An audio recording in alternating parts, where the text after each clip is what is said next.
한국이 어디 있죠? 브라질 의료방송 패널들이 지도에서 한반도를 겨우 찾아냅니다. 의술은 일본이 한국보다 뛰어나지 않나요? 라고 반문하며 브라질 의료 전문가들이 전 세계 의료관광 빅데이터를 분석하는데요. 팬데믹 직전인 2019년 한국을 찾은 외국인 환자가 49만 7,464명이었다는 분석에 모두 놀랍니다. 한국 강남 성모병원에 연수 왔던 브라질인 의사가 한국의 의료 수준은 어떻게 되는지 한국으로 선진국을 포함한 전 세계인들이 열광하며 의료 관광을 조사한 사연을 공유합니다. 안녕하세요. 저는 한국과 인연이 있는 브라질인 의사입니다. 우연히 외국 병원으로의 연수 기회가 생겨 강남 성모병원에서 근무하면서 너무 놀랬었어요. 한국에 대해서 많이 알지는 못했지만 한국이 안전하다는 이야기를 많이 들었고 외국 사람들에 대한 친절도도 높으며 공손하고 예절, 바른 문화 등에 대한 뉴스를 보고 호기심도 생겨서 한국을 선택했었어요. 위암에 대한 흥미와 전문성을 향상시키고 싶었는데요. 처음에는 미국으로 가려고 했지만 한국을 선택한 이유 중 하나는 미국에서는 일주일에 12번 정도만 볼 수 있지만 한국에서는 매주 10건 이상의 경험을 쌓을 수 있다고 하더라고요. 저는 위암 쪽을 전문으로 공부하러 왔지만 사실 저희 나라 브라질은 성형수술 분야 세계 2위 국가예요. 브라질 사람들은 얼굴보다는 몸매를 위한 성형수술이 인기가 많습니다. 놀라운 점은 남성들의 성형수술도 꾸준한 증가세가 지속되고 있다는 사실이에요. 재미있다고 표현해야 할지 모르겠는데 브라질의 성형수술 1위는 전년 대비 각각 23% 증가한 소음순과 질성형이에요. 그리고 2위는 바디 리프트, 3위는 엉덩이 확대고요. 저희 나라에서 가장 인기 없는 성형수술은 안면 윤곽수술로 매년 전년 대비 감소하고 있어요. 브라질의 유명한 심리학자인 페리이라 교수는 브라질과 같은 사회적 불평등이 매우 큰 나라에서 육체는 신분 상승 기회를 잡을 수 있는 재산으로 인식되기 때문에 많은 사람들이 성형수술까지 해가면서 몸매 가꾸기에 열을 올리는 현상이 일어난다고 분석했어요. 페레이라 교수는 또한 아름다움을 추구하는 것은 특정 사회층에만 국한된 것이 아니라 빈부를 막론하고 모든 사회 계층에서 일어나는 현상이다. 사람들은 아름다운 몸매와 얼굴을 유지하기 위해 자신의 형편에 맞는 노력을 하고 있다라고도 이야기했어요. 시사잡지 EXAME에 따르면 최근 브라질 사람들은 절차와 회복 과정이 빠른 미용 시술을 선호하고 있으며 그 중에서도 필러와 보톡스 주사가 가장 높은 인기를 누리고 있어요. 현재 브라질에는 연간 약 500만 건의 미용 시술이 이루어지고 있어요. 패션 문화 잡지 CQ 브레슬에 따르면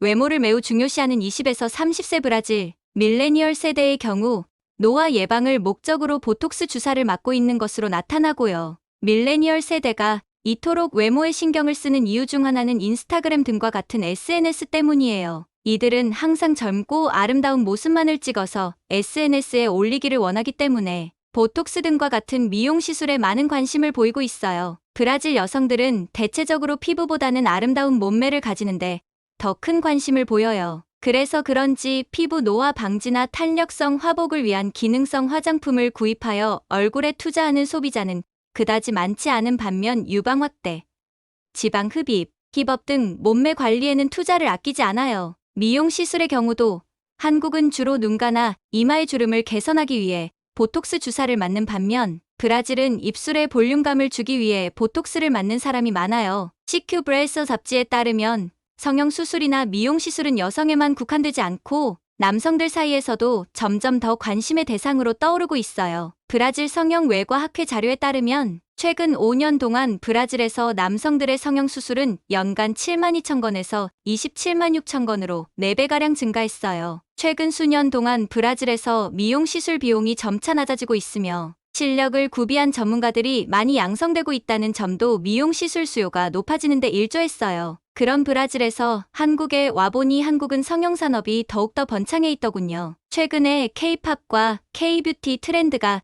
전 세계적으로 퍼지면서 한국의 성형산업이 번창하고 있는데요. 이러한 트렌드의 배후에는 아름다움에 대한 사회적 압력, 치열한 경쟁, 백인의 미를 동경하는 문화 등이 복합적으로 작용하고 있는 듯해요. 한국에서는 성형수술을 떠나 개성을 존중하는 움직임이 늘고 있는 것 같아요. 하루는 인터넷 기사를 읽는데 영국 일간 텔레그래프에서 대한민국의 성형, 대국이자 자부심이자 고통의 이유라는 제목의 기사를 내보냈어요. 텔레그래프는 한국 K-팝과 K-뷰티 트렌드의 글로벌 인기가 높아지면서 한국 정부가 2027년까지 약 70만 명의 의료 관광객을 유치하겠다는 목표를 세웠다며 한국은 세계 성형외과 수도로 불리며 1인당 성형외과 의사 수 세계 1위를 자랑하며 미국과 브라질을 제치고 있다고 설명했는데요. 제가 검색해보니 2018년부터 2022년까지의 한국 성형산업 규모는 19억 5천만 달러이며 2020년 기준으로 19세에서 29세 한국 여성의 25%, 30에서 39세 한국 여성의 31%가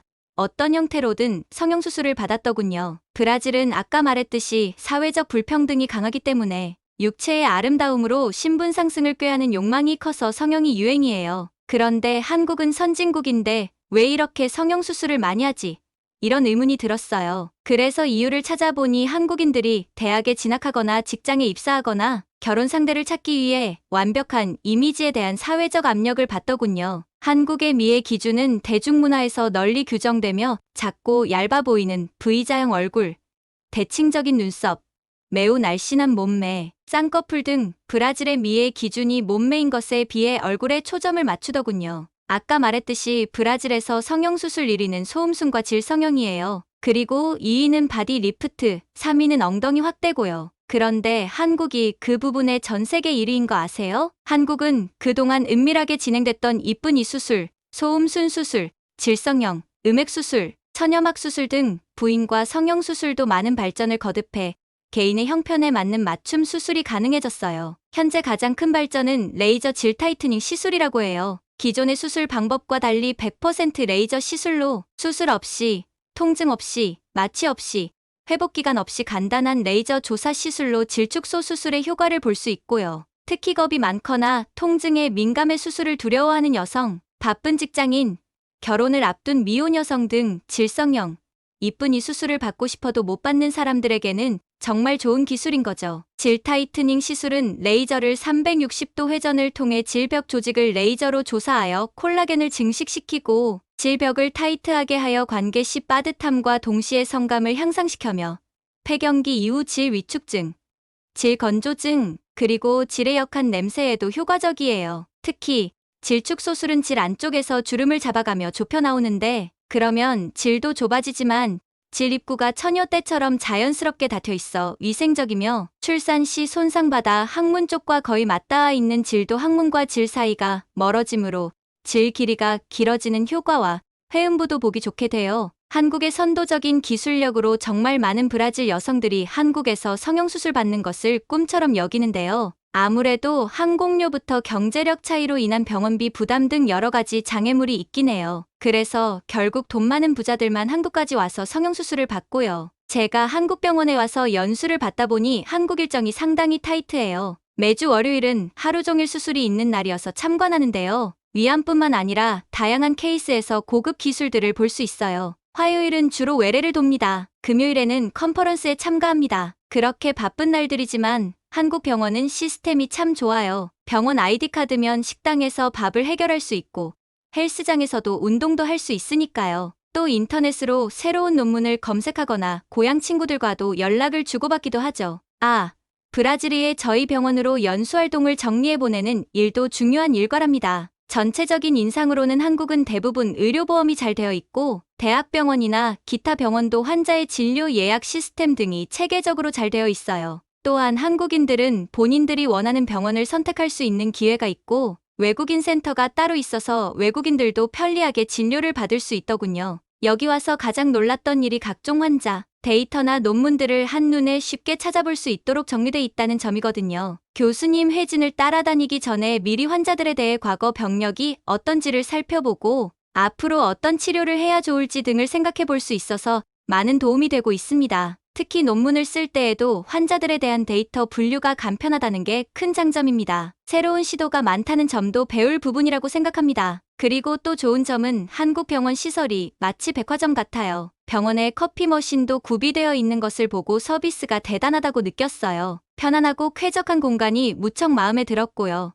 무엇보다도 한국 병원의 처리 속도가 매우 놀라워요. 저희 나라는 병원에 항상 사람이 많은 편인데요. 순서가 되었다고 해도 바로 전문의를 만나는 것이 아니기 때문에 치료 시간이 더욱 오래 걸립니다. 다른 의사가 대처를 해주곤 하지만 제대로 된 진단을 받기 위해서는 며칠 후에 진료를 받는 경우도 있죠. 그런데 한국은 저렴한 데다 빠르게 치료를 받을 수 있어서 심지어 하루에 병원을 두세 번씩 갈 수 있다는 사실도 너무 놀라웠어요. 처음에 제 한국 친구가 물리치료를 받으러 23일에 한 번씩 병원에 가는 것을 보고 집이 엄청 부유한지 알았는데요. 하지만 평범한 집안이었고 몸이 좋지 않으면 걱정 없이 바로 병원에 갈 수 있는 한국이 참 부러웠어요. 한국에서 배운 의료기술, 시스템, 여러 문화 등을 브라질에 돌아가서 잘 적용해서 브라질 의료기술도 잘 성장하도록 노력할 거예요. 여러분 끝까지 사연 들어주셔서 감사합니다. 구독과 좋아요는 영상 제작에 큰 힘이 됩니다.